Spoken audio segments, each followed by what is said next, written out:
'cause I hear the roar. I don't wanna fear the storm. I don't wanna fear the storms. Peace, be still. Say the word and I will set my feet upon the sea till I'm dancing in the deep. Peace, be still. You are here, so it is well. Even when my eyes can't see, I will trust the voice that speaks.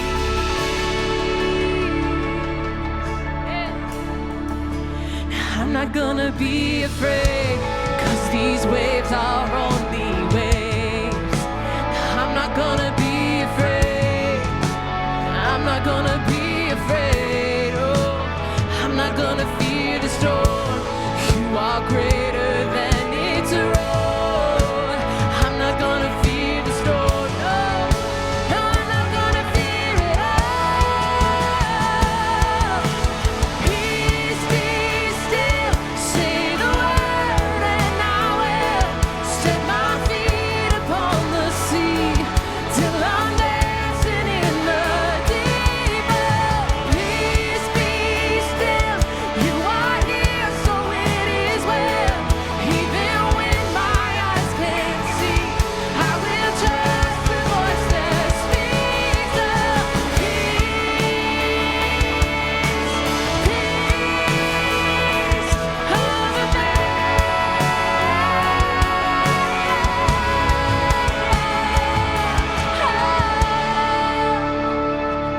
such a peace of love over me, fills with peace, Lord. Let faith rise up, oh heart, believe. Let faith rise up in me, Lord.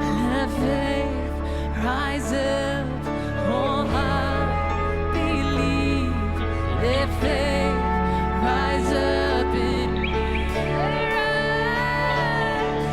Let faith rise up, oh heart, believe. Let faith rise up in me. Let faith rise up, oh heart, believe. Let faith rise up in me. Peace, be still. Say the word and I will set my feet upon the sea till I'm dancing in the deep. Peace, be still. You are here, so it is well. Even when my eyes can't see, I will trust the voice that speaks of peace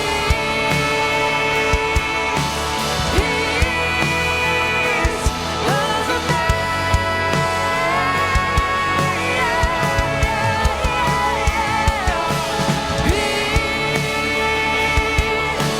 Peace over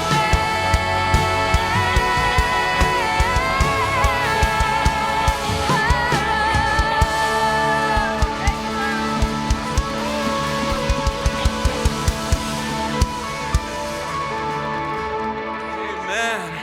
Well, good morning. Welcome to Soul City Church. My name is Jeremy. This is Megan. And it's just such a joy to worship with you this morning. We're going to continue singing together about God's never-ending love for us. And I pray that you would latch onto the words of these songs that we sing, and this song specifically, that you are so deeply loved by the Father. Let's sing it. Before I spoke a word, you were singing over me. Yes, you were, Lord. You have been so, so good to me. And before I took a breath, you breathed your life in me. Yes, you've been so, so kind to me. Come on, let's sing it out. That oh, the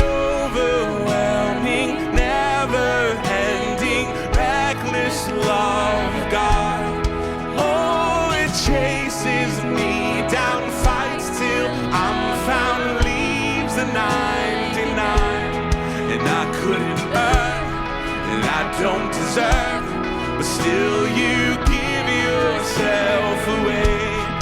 Oh, the overwhelming, never-ending, reckless love of God. Yeah. Oh, your love will never leave us, Lord. You won't forsake us. Surround us with your love, Lord. Surround us. Sing this out. When I was your foe. When I was your foe, still your love fought for me. 'Cause you have been so good to me. Do you believe that? Then let's declare. When I felt no worth, you paid it all for me. Yes, you did. And you have been so kind to me. Come on, let's sing it out. Oh, the overwhelming, never-ending, reckless love of God. Oh, it chases me down, fights till I'm found, leaves the 99. And I couldn't earn, and I don't deserve, still you give yourself away. Oh, the overwhelming, never-ending, reckless love of God. Yeah. Oh, your love will never leave us, Lord. Yeah. You won't forsake us, God. You're always with us. Let's declare this all together. There's no shadow you won't light up, mountain you won't climb up, coming after me. That's truth right there. There's no wall you won't kick down, lie you won't tear down, coming after me. There's no shadow you won't light up, mountain you won't climb up, coming after me. There's no wall you won't kick down, lie you won't tear down, coming after me. There's no shadow you won't light up, mountain you won't climb up, coming after me. There's no wall you won't kick down, lie you won't tear down, coming after me. There's no shadow you won't light up, mountain you won't climb up, coming after me. There's no wall you won't kick down, lie you won't tear down, coming after me. Oh, the overwhelming, never-ending, reckless love of God. Oh, it chases me down, fights till I'm found, and leaves the 99. And I couldn't earn it, and I don't deserve it, still you give yourself away. Oh, the overwhelming, never-ending, reckless love of God. Yeah. Oh, we sing of your love, Lord. Surround us with your love. Oh, transform us with your love, with your love. Yes, Lord. Come on, let's declare that together. Oh, the overwhelming, never-ending, reckless love of God. Oh, it chases me down, fights till I'm found, leaves the 99. And I couldn't earn, and I don't deserve, but still you give yourself away. Oh, the overwhelming, never-ending, reckless love of God.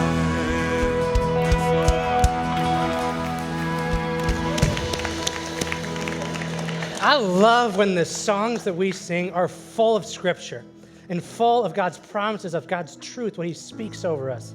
And in Romans 8, it says this, "For I am convinced that neither death nor life, neither angels nor demons, neither the present nor the future, nor any powers, neither height nor depth, nor anything else in all creation will be able to separate us from the love of God that is in Christ Jesus our Lord." Come on, that's it right there. And whether you're walking into this place knowing that to be true, or you have a hard time believing that that's true, or maybe it's the first time you're hearing that for your life, we want you to know that you're welcome here. And it's our hope and our prayer that you would encounter the God who chases after you with a love that is unlike any other love. Amen? Sure, we can clap, yeah. Well, amen. That is why we exist here as a church. That is our mission. Our mission is leading people into a transforming relationship with Jesus. So what I'm going to have you do is to greet the folks around you, move in close to them. Really, it's just to get warm. It's just like we're getting body heat together. Scoot in towards the middle of your rows and grab a seat.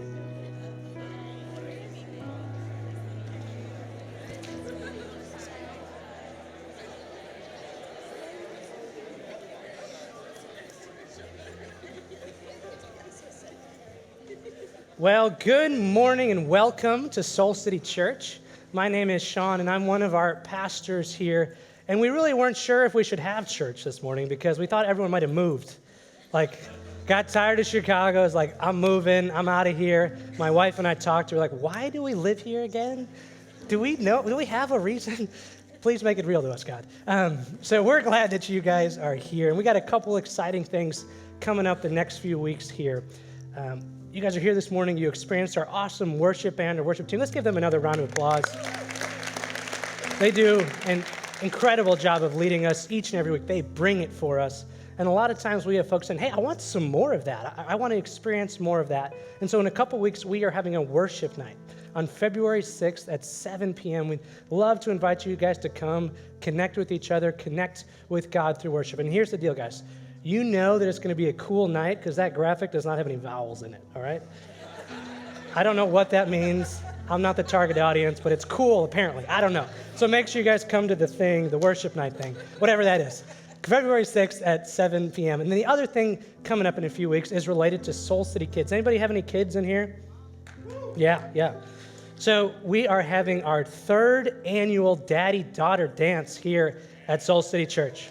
It's a fun time. It's an awesome time for dads to connect with their daughters, and we would just love to provide experiences for you to connect with one another. So you can head to soulcitychurch.com/daddy-daughter-dance to register today and find out all of the information that you need for that. And if you've been paying attention to the news the last few weeks, you know that our government has been shut down. I think it was 35 days or something like that. And I'm not up here to talk about Democrats or Republicans or anything like that, but I do want to talk about people. And I want to talk about families that have had to go some families 2 paychecks, not receiving any money. And I don't know about you guys, but that would be challenging for my family. And we know that that's been challenging for, I think it's 800,000 people, maybe more, with contractors across the country. And we want to celebrate that it looks like the government is open and people are going to be getting paid. But we know it's been a hard season for folks. So if that's you, if you're a government worker who hasn't been paid in a month, whether you had to work or you didn't get to work, we'd love to come alongside you and support you. And so we want to care for you. We want you to know that we're there for you in the midst of a really difficult and challenging season. So again, yeah. If that's you, if you're a government worker like that, you can head to soulcitychurch.com/care, and there's a little drop down there for you to give us your information so that we can connect with you. And we are able to do things like this because of your generosity. That is why we take up an offering each and every week. And as we give of our resources as an act of worship to God, we here at Soul City Church, we promise that we're going to steward that gift really well. And that we're going to multiply your generosity so that people like our government workers who haven't received paychecks can be helped. That those who are hurting the most can feel supported by a local church. And so we're going to transition into a time of giving now, and there are 3 ways in which you can do that. You can do that online, you can do that via text, or in just a moment as the host team comes forward to pass those buckets. And we're excited this morning to be closing out our Rethinking Resistance series. Pastor Jeanne is going to be up here in a moment, and as our team comes forward to receive that offering, I want you to turn to the folks around you and ask them this question. When you were growing up, when you were little, what did you think you wanted to be when you grew up? Now, I know the popular answer, and there's going to be pastor. So a lot of people are going to say that. It's a glamorous, it's a glitzy job, we know. So something else besides pastor, maybe astronaut, singer, whatever, and then Pastor Jeanne is going to be up here.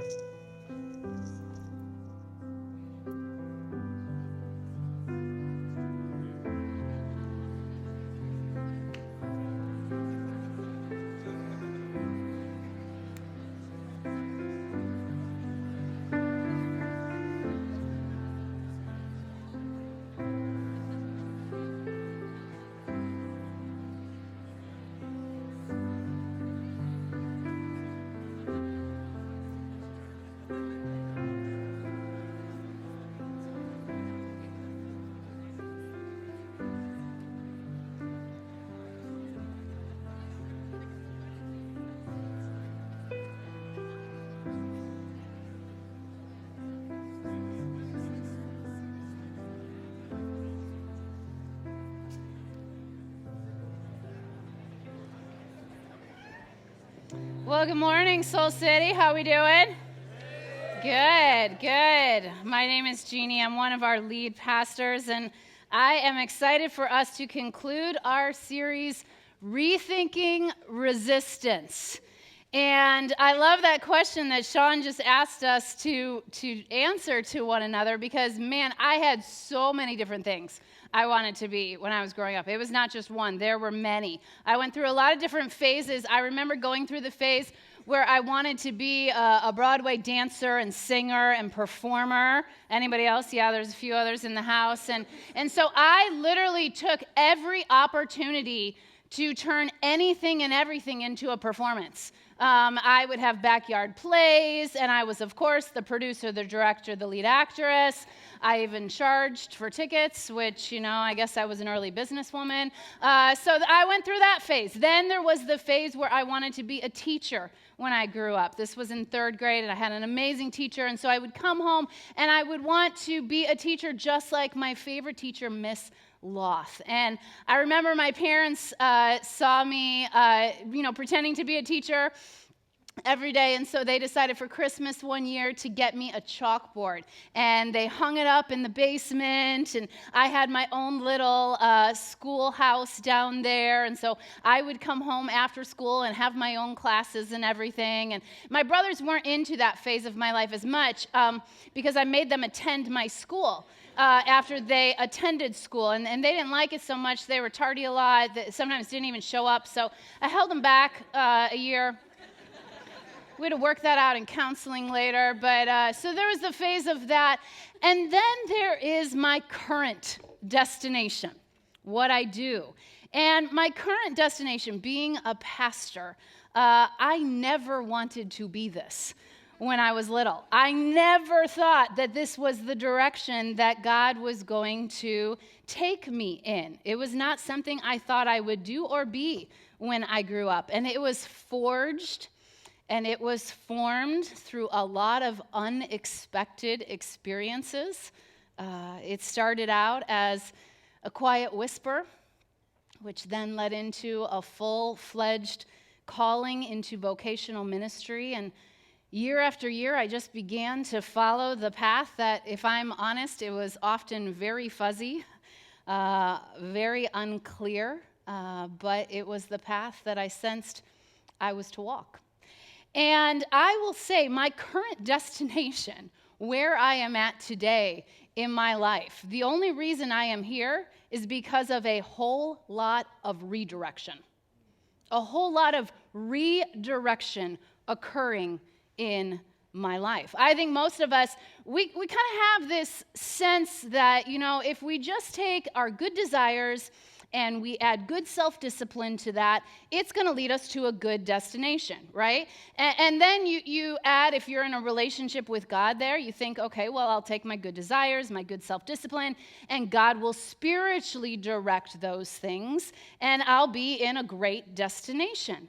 And I'll tell you, even though I have walked with God for many, many years, and I consciously know that God does not put us on some kind of holy people mover to get us where we want to be, and he makes sure that there is nothing hard or hurtful along the path, I think there was a part of me that still kind of hoped that my path would feel like a path that felt like the promised land all along the way. That I would just kind of have this life trajectory, and it would be filled with milk and honey being dropped from God all along the way, and if not milk and honey, at least carbs without calories, right? That this would be like how the life with God would go. In my mind, I kind of pictured it a bit like this, and maybe you're similar to me. I kind of hoped that there was a clear start, there was a clear finish, and the path just kind of looked like that. Really clear, really specific. Go this way, go that way, not too many detours, not too many, side highways that you're supposed to take. And this was kind of what I hoped the journey looked like. But I then began to realize that the race you finish is often not the race you started. The race you finish is often not the race you start. Who you thought you would be when you were young is very rarely who you have become when you're older. The way you thought life would go is rarely how it actually goes. The thing you thought would maybe never happen to you is now the central plot of your life. That's because the race you finish is often not the race you start. And my journey, I will tell you, has included multiple detours, multiple redirections, straight up highways being closed sometimes. And God's saying, there's a new path. My spiritual journey has included many redirections. And if I'm honest, every time I have faced one of those redirections, I felt resistance. I felt resistance because I wanted this. This is what I wanted. And every time there was a redirection, it was a struggle. It was a fight. It was often a disappointment. At times I felt confused, even scared, like, God, how would you lead me this far into this thing? And now it's totally different. For me, my life has looked a little bit more like this. There was a start, and I kind of started like this, and, then there was some plateaus, and then there was a serious drop, and I just started swirling and swirling and swirling and swirling. I'm like, God, this is hard. Really hard. Am I ever going to get out of this? And then, there was some relief and maybe up and, backwards now, God? Wait, I don't understand. This doesn't seem like it's true north. Why are we going this direction? And then this, and then this, and then it got all jagged and crazy. And then he said, go start a church. And I was like, what? You got to be kidding me. And my life, I don't know about yours, but mine has looked a whole lot more like this. So many redirections. So many redirections. And oftentimes redirections, they can be big, they can be small. You get a new job and you're so excited, and then you get to that job and you're like, oh my gosh, this is the worst job ever. Right? I can't stand these people. I don't even want to work with them. What was I thinking? You walk through a breakup, a divorce, a relationship that was really meaningful to you changes. Unexpected health reality. a loss. There are all different kinds of redirections. In fact, you might be here today and you are in the middle of one. You might be in this city because of it. And my intuition about you is that when a redirection shows up in your life, you don't tend to throw a welcome party for it. You don't tend to go out and buy a dozen balloons and your favorite cupcakes and say, "Welcome, redirection, I'm so glad you're here. I'm so glad that now my life is headed in an entirely different direction." And that's the question I want us to wrestle with today. I want us to wrestle with the question of, are you resisting a redirection?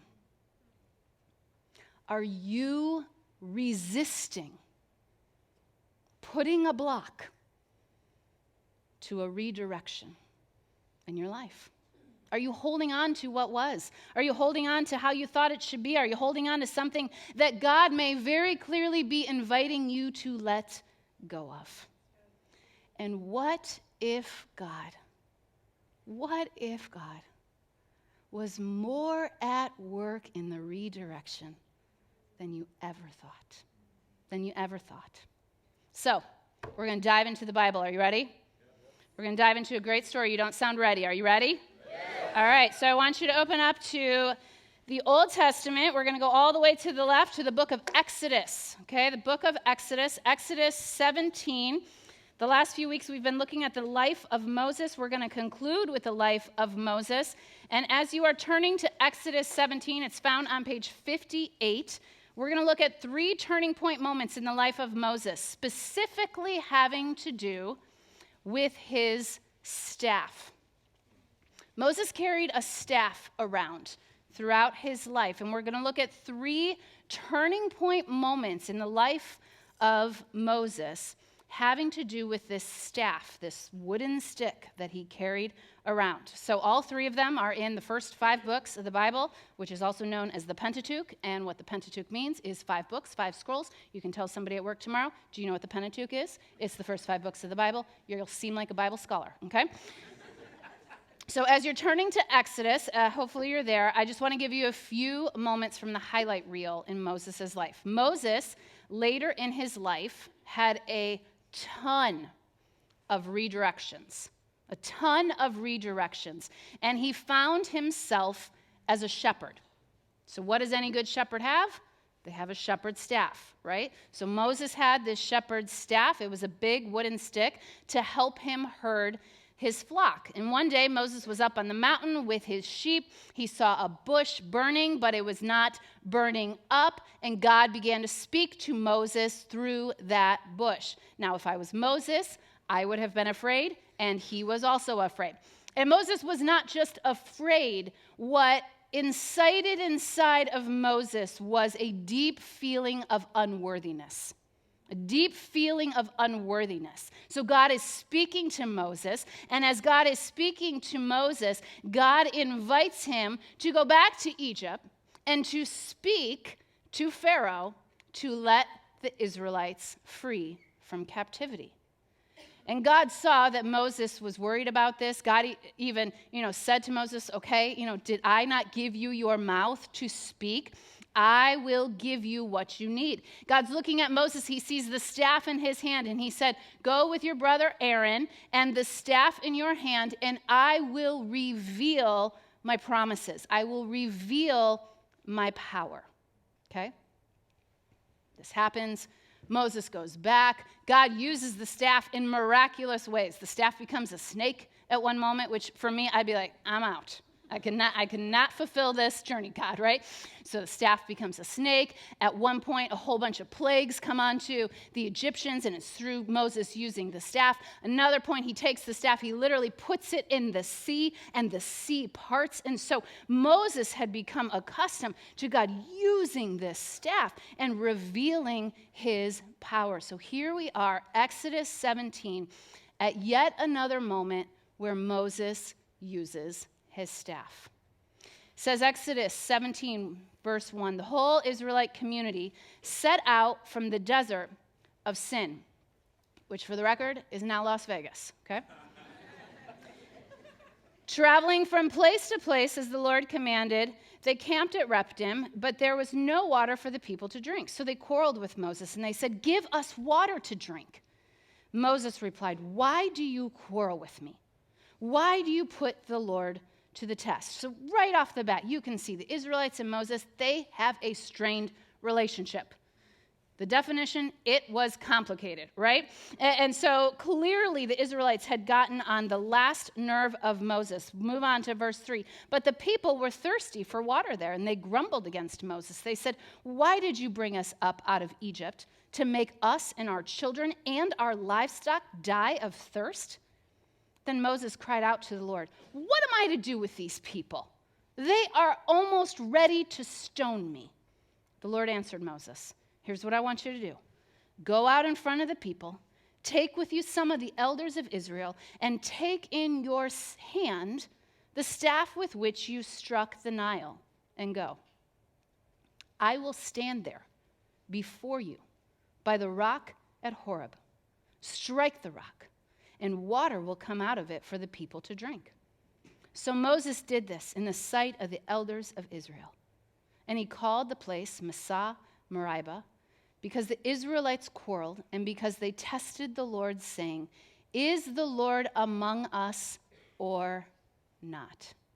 Now I want you to look really closely at the instructions that God gave to Moses in verse 5. The instructions were clear. Take in your hand the staff with which you struck the Nile and go. I'll stand there before you by the rock at Horeb. Strike the rock, water will come out of it for the people to drink. God's direction, pretty clear, isn't it? It's pretty clear. He says, the same way that you used the staff to strike the Nile, I want you to do that again. Take the staff and now strike the rock, and water will come out of it for my people. And just like God promised, it happened. He took the staff, he struck the rock, water comes out, and the people have what they want. Israelites are relieved. They had what they most wanted, what they most needed, and yet again, God fulfills a promise, doesn't he? But water coming out of the rock was not the only promise. Did you catch the other promise in the passage? God said, I will stand there before you. God promised his presence.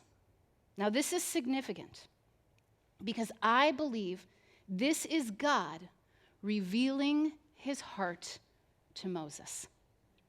I believe it is God saying, Moses, I will take care of your needs. I will take care of the needs of my people. I will provide. I will be faithful. I will forgive when you forget me, but I don't want to just be your promise provider. I want you to experience my presence. I want you to experience my presence. Now, this moment, I believe, was a foreshadowing of the journey that was ahead for Moses and for the Israelites. Because clearly at this rock, there is a redirection occurring, isn't there? There's a redirection occurring in Moses' story. There's a redirection occurring in the Israelites' story. God provided something, and so they had probably been in the swirly yuck, right? And then God provided something. There's a redirection that occurs here. But it's God saying to Moses very clearly, I want a relationship with you. I don't want to just do things for you. I want to be with you. I don't want to just be this God that you come to when you need me to show my power and show my provision and answer all the promises. I want a relationship with you, Moses. That's why he said, and I will be with you. I will be with you. But I think what happened in Moses' story and the Israelites' story is they began to pursue God because of his promises and the promised land, not because of his presence. Because what they became desperate for was the promised land. They were desperate for this place that God said to them, you need to go here and there will be milk and honey. They became desperate for the promises, not the presence.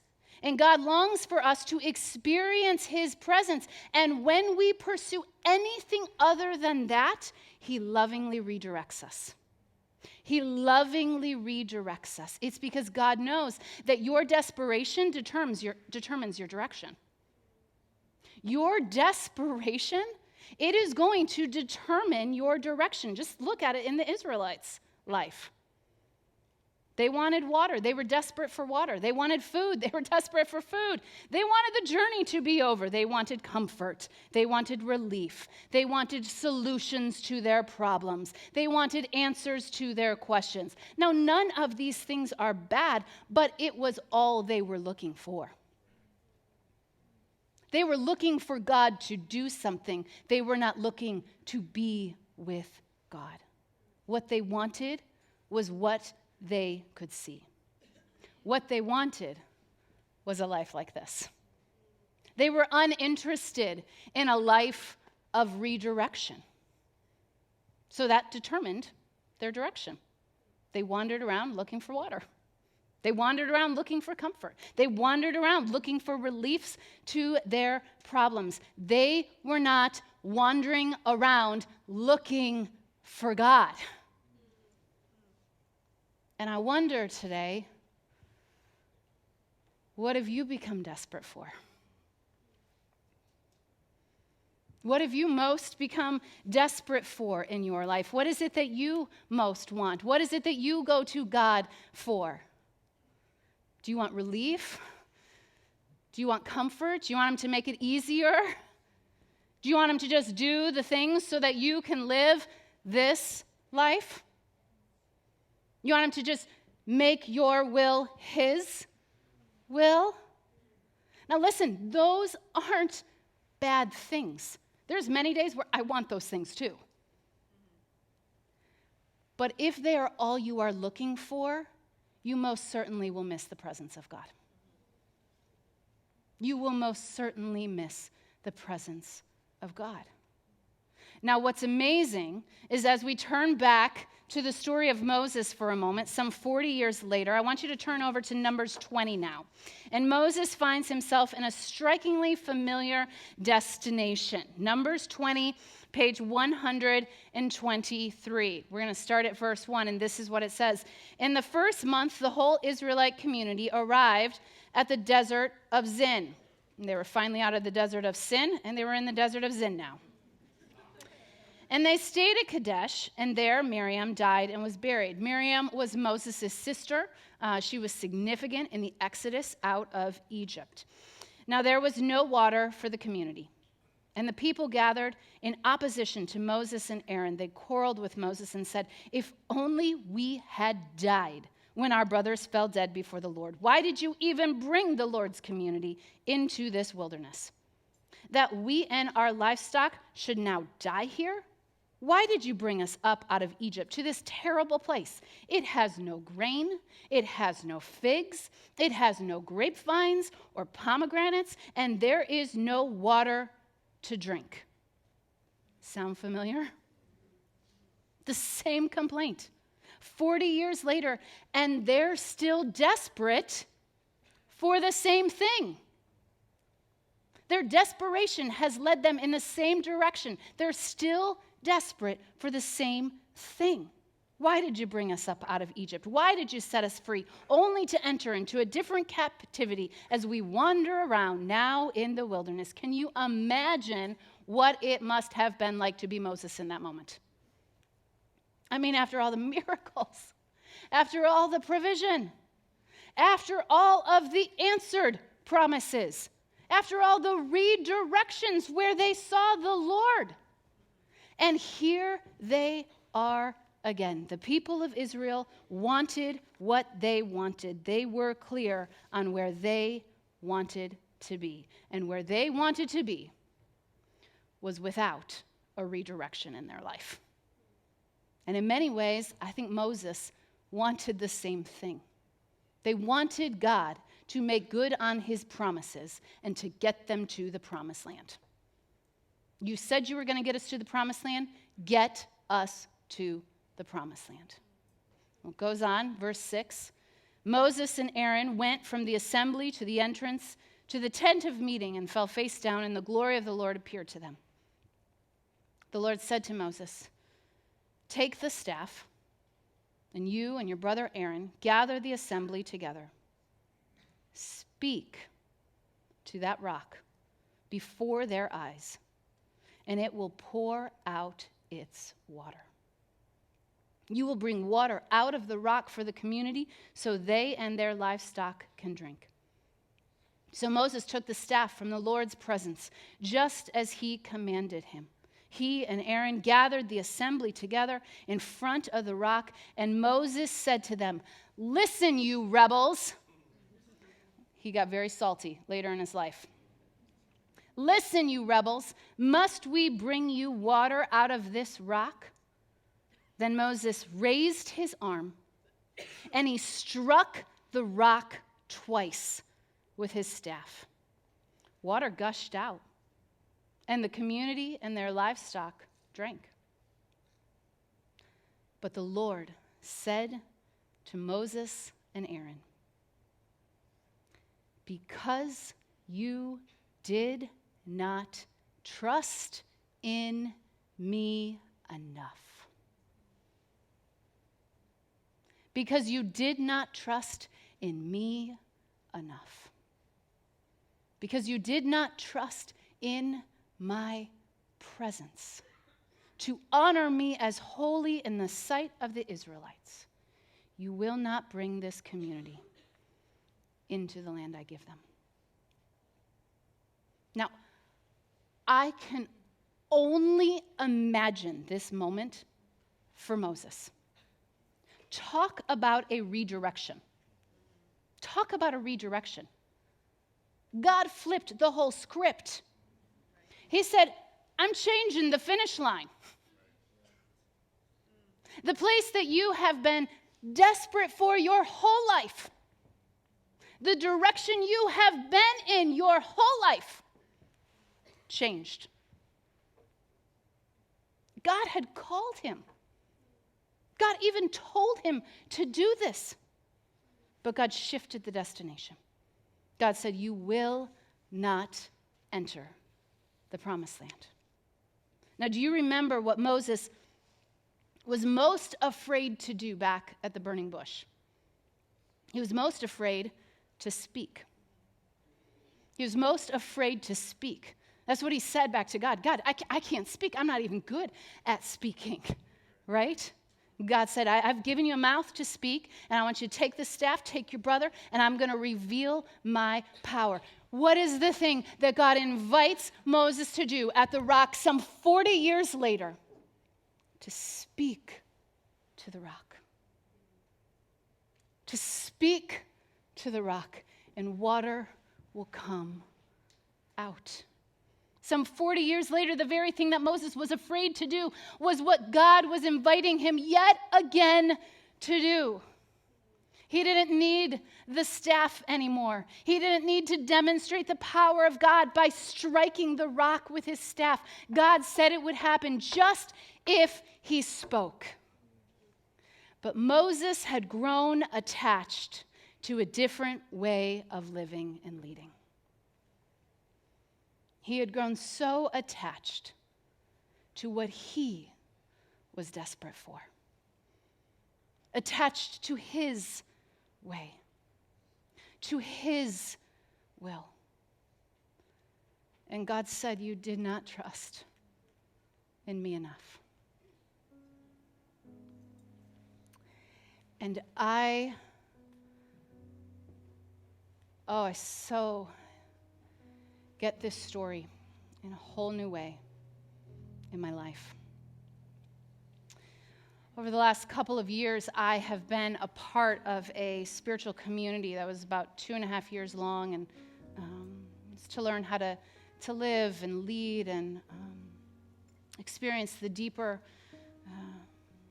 river of Jesus, essentially, to learn how to be a spiritual director. And so every quarter, I went away for 3 days of solitude and turned off my phone and turned in my laptop. Most of the time, I felt like I was walking into prison. And God, of course, met me every single time. Last August 2017, well, I guess 2 Augusts ago now, about a year and a half ago, I was on my solitude retreat. It was a beautiful day, beautiful afternoon, and I felt God just so lovingly say, Jeannie, I want you to go to the chapel. I want you to bring your Bible. I want you to read from Numbers 20. Now, lest you think that every single morning I wake up and there's an email in my inbox from the Lord that says, good morning, daughter. You look stunning today. Here's the passage I want you to read. That has never happened in my life, okay? God and I are not communicating through emails, but it was a strong impression, if you understand what I mean. I just felt God very clearly saying, go and read this passage. So I did. I went into this little chapel. There wasn't anybody there. And I opened up Numbers 20 and I read this story. And as I got to the part where it said that God spoke to Moses and said, you do not trust in me enough, I felt the Spirit of God so profoundly pressing on my chest in that moment and saying, Jeannie, you do not trust in me enough. You strike the rock in your life. And you don't need to strike it anymore. And I sat in that little chapel all alone, and I will tell you, I wept like a weeping uncontrollably.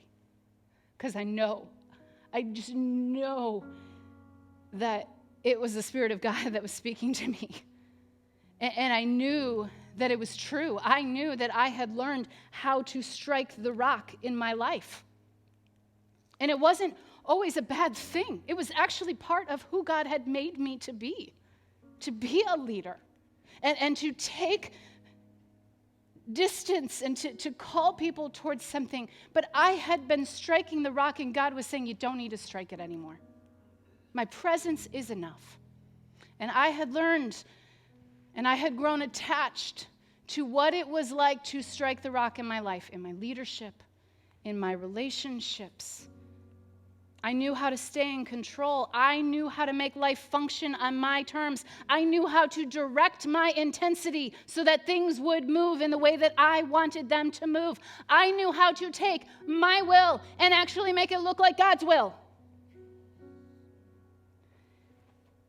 And God was just so clearly saying, no more. No more striking of the rock for you. Over and out. You're done living that way. Well, wouldn't you know, about a week later, we went to go visit some friends in Michigan, in this upper state of Michigan, in this little quiet town, and they're really close friends, and so I was telling them about what had happened in the little chapel and how God had spoken to me and how I was trying to figure out, what does it mean to not strike the rock in my life? What does that even mean, God? I don't know if I know how to live like that. And wouldn't you know, later that afternoon, we went over to the little town square, and they were having a little art fair. And we walk into the art fair, and the very first vendor was selling staffs. And I knew it was the Lord, because he was set up right next to the kettle corn machine. And I was like, God, oh my gosh, what are you doing? And that same feeling that I felt when I was in that chapel, I felt the Lord just say, go and buy a staff, Jeannie, and wrap your hands around it so you know what it feels like to strike the rock. Because what I'm going to invite you to do is to lay the staff down. So I bought a staff.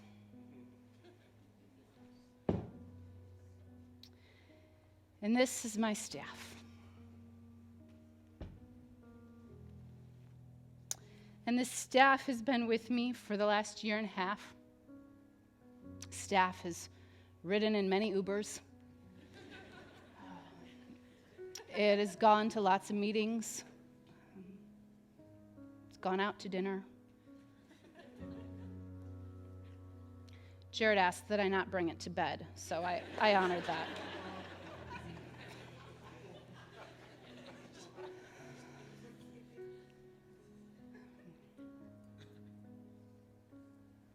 I told our elder team about it, and I confessed to them and said, I'm a leader that strikes the rock.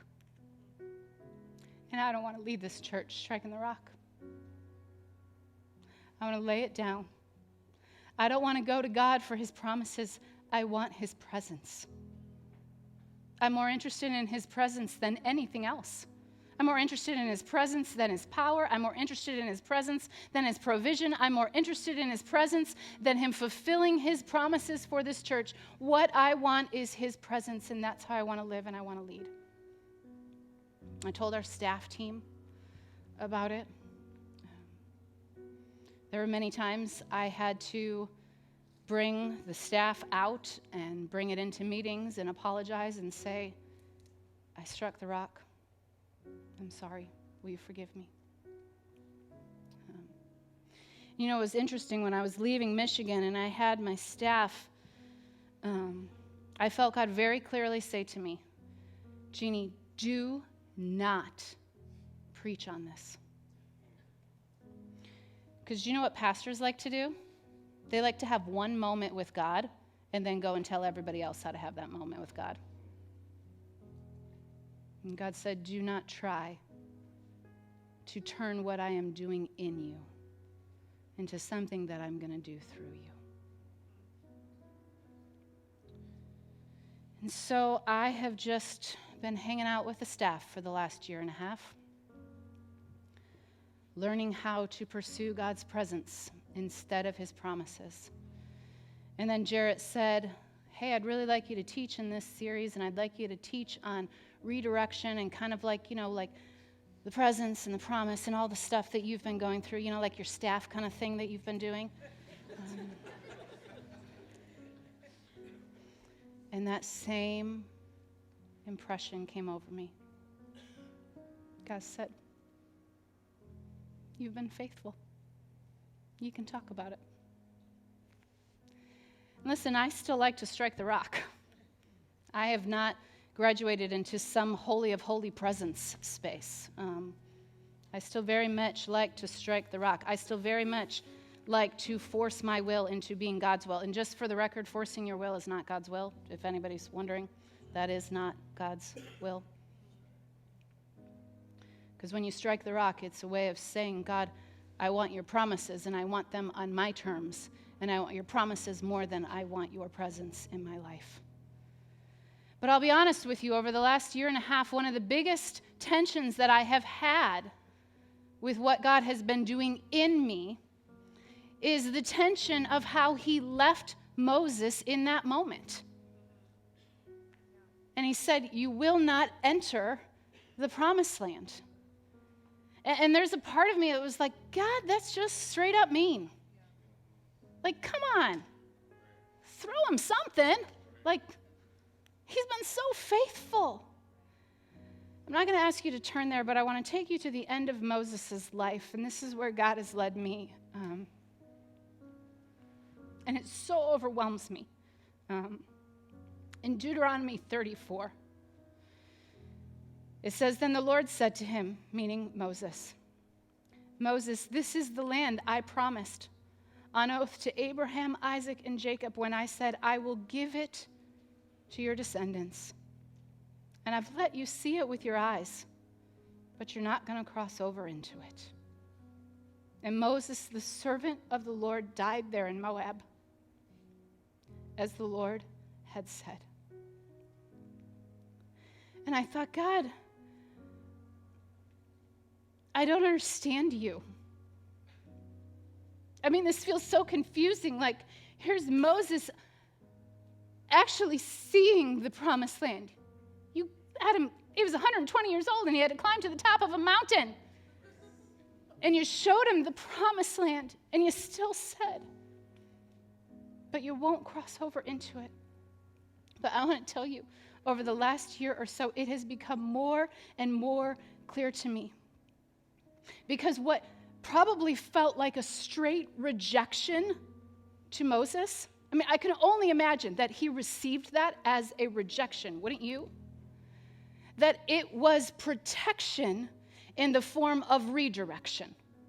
That Moses actually didn't need to enter the promised land because the presence of God had now become his promised land. Because did you notice what was missing up there on that mountain? The staff wasn't there anymore. The thing that Moses had become so accustomed to, the thing that he had wrapped his hands around, the thing that he became desperate for, he didn't need at the end of his life. Because the promised land to Moses was God's presence. It wasn't a physical destination. It was a way of living. It was a way of being. And when we dwell in presence, we don't need a promised land. When we dwell in the presence of God, we don't need milk and honey. Because we're in the very presence of God. And I believe Moses was okay to never get to the promised land because he had experienced intimacy with the promise provider. He had the presence of God, so he didn't need to be in a physical destination. And I simply want to ask you today, do you want God or do you want his promises? Do you want God? Do you want his presence? Or do you just want his promises? Do you just want him because what he's going to do for you? Because the way he's going to answer your prayers, the way he's going to provide for you, because God is an amazing promise provider. He is. He will give strength to the weary. When we put our hope in him, he will renew us. When you pass through the waters, he'll be with you. When you're in a fiery moment, you are not going to be burned up. God promises that if you lack wisdom, he'll give it to you when you ask. He promises that he will forgive you of your sins and purify you and make you right. Those things are true. God's promises, though, are what he does. His presence is where he is. His presence is where he is. It's who he is. And here's the thing about God. God does not owe us promises. He doesn't owe you those promises. And he's not interested in us just coming to him for the promise, just coming to him for the blessing. He loves you. He loves you. And he just wants to be with you. He just wants to be with you. And he wants you to want the same, to be people that will say, God, nothing else but your presence. Nothing else. It's what I want. It's what I'm desperate for. Nothing else, God, but your presence. So I simply want to ask you, do you want God? Do you want God's presence? Or has your life been all about getting his promises?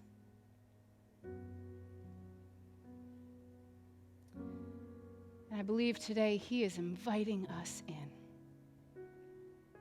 to experience the manifestation of his presence. It's here. It's for you. It's always with you. You actually can't leave the presence of God. It's just that so often we live unaware of it. only wanting God for his promises and not his presence. And so I want to invite us into a time actually of confession. So I want to invite you to just even close your eyes and open your hands. You know, there may be a shift that is occurring in your story, a redirection.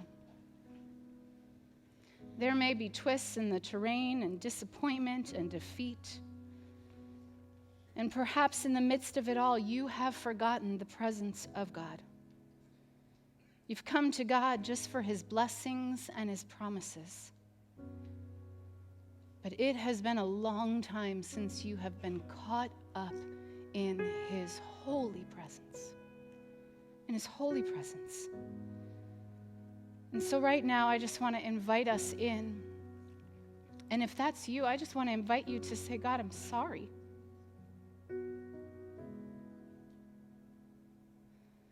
Jesus, I confess that I have built a relationship with you and what you can do for me instead of just being with you. Jesus, I'm sorry for going through the motions.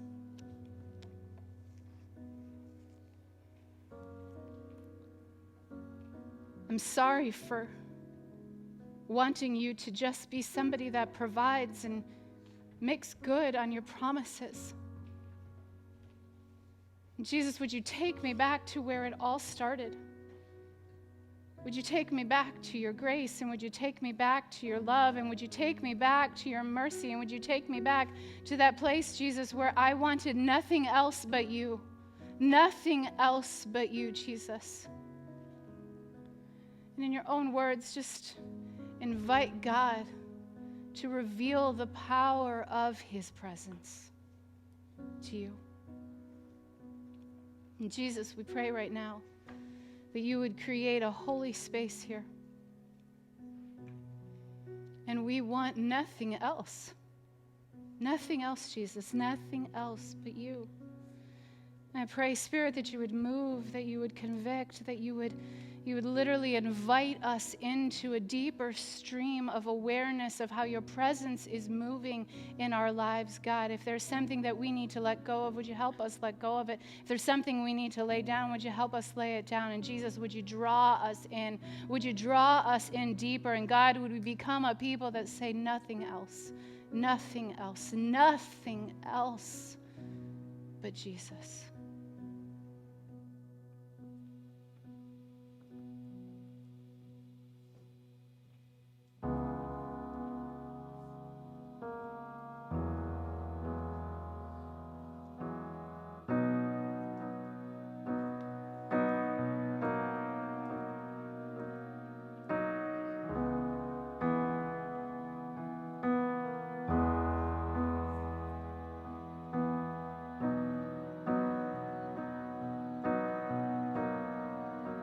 Caught up in your presence,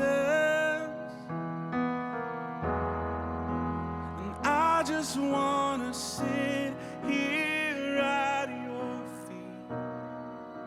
I'm caught up in this holy moment. I never want to leave. Oh, I'm not here for blessings,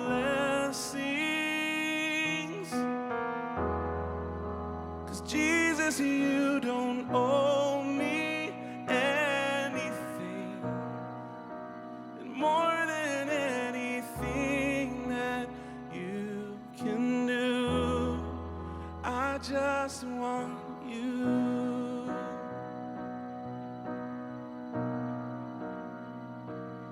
And I'm sorry when I've just gone through the motions. I'm sorry when I just sang another song. Take me back to where we started. Lord, I open up my heart to you, to you. And I'm sorry when I've come with my agenda.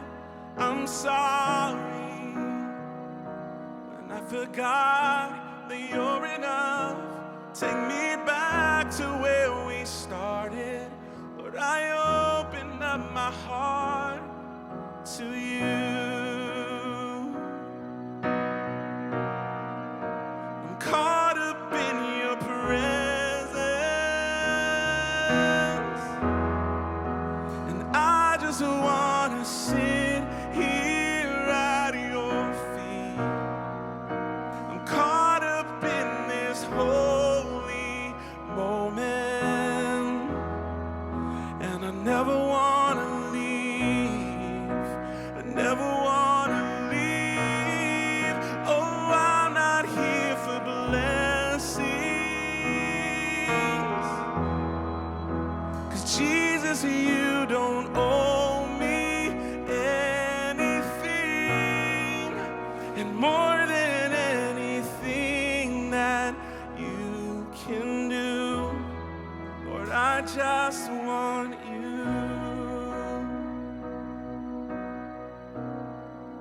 I just want you.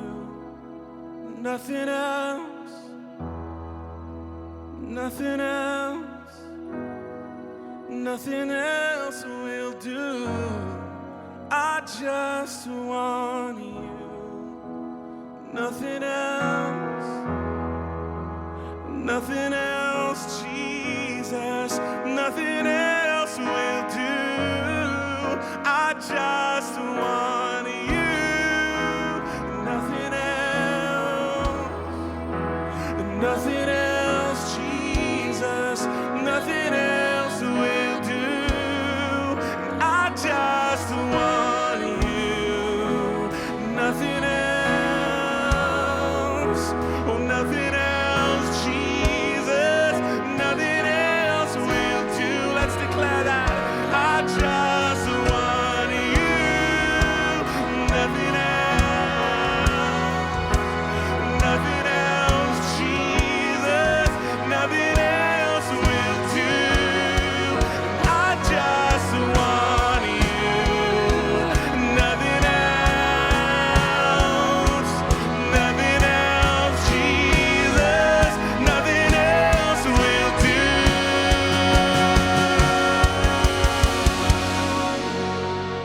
Oh, Lord, I just want you. Nothing else. Nothing else. Nothing else will do. I just want you.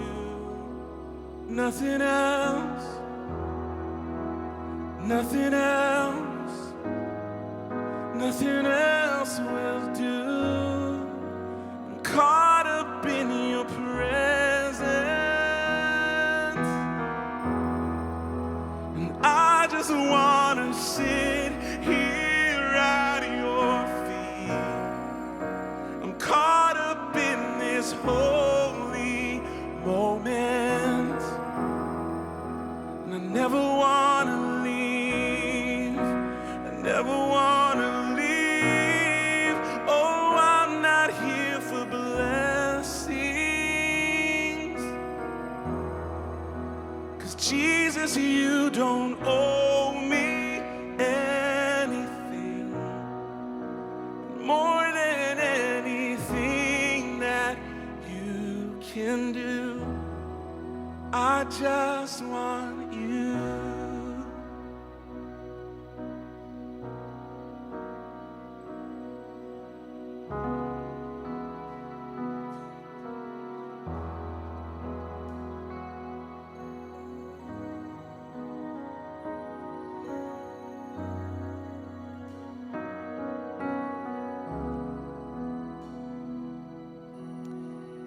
Jesus, that is what we most desire. You. To be overcome and to be overwhelmed by your presence. And I just have this sense, if there is anyone here in this room today and you have been far from home, you've been far from home, far from the presence of God, I just want to invite you to open up your hands, and maybe this is a coming back home. Maybe this is a starting of a new relationship with Jesus. And if that is you, I just want you to quietly pray in your heart with me right now. Jesus, I come home.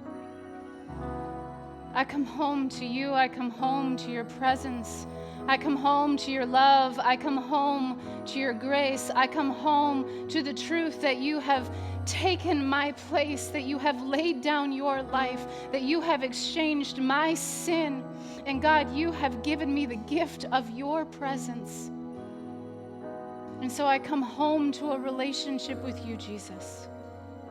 I come home to no longer wanting to just build our relationship on what you can do for me, God, but I want to be with you. Would you teach me what the unforced rhythms of grace look like in this life, God? Would you help me to live, to breathe, to love, to offer myself to you and to others that way, God? To be so caught up in your presence, God, that we would be a people that would say nothing else, nothing else, nothing else will do but you, Jesus. We love you. Thank you for this holy moment. We pray this in the name of Jesus. Amen. Amen. I'm so glad that you are here today. And if the Spirit of God has been stirring anything inside of your heart today, we would love to pray with you. We'd love to pray for you. We would love to invoke the presence of God, to remind you of the presence of God, for you to experience the presence of God in our prayer hall. Our prayer team would love to pray for you. And you can head there right after the gathering. It's on the second floor, right outside of the lobby. Next week, we're kicking off a brand new series. We're going to be talking about relationships in the month of February, but we're going to be talking about it with a twist, and I'm really excited about this. We are kicking off a series called Just My Type. Just My Type. It kicks off next week. I am going to be co-preaching, co-teaching, whatever that's called, with Jarrett, who is just my type. And we are excited to kick off this series. I hope you come back and join us. And we pray that the presence of God would wreck your life and you would never be the same because of it. We love you. We're praying for you. God bless. See you next week.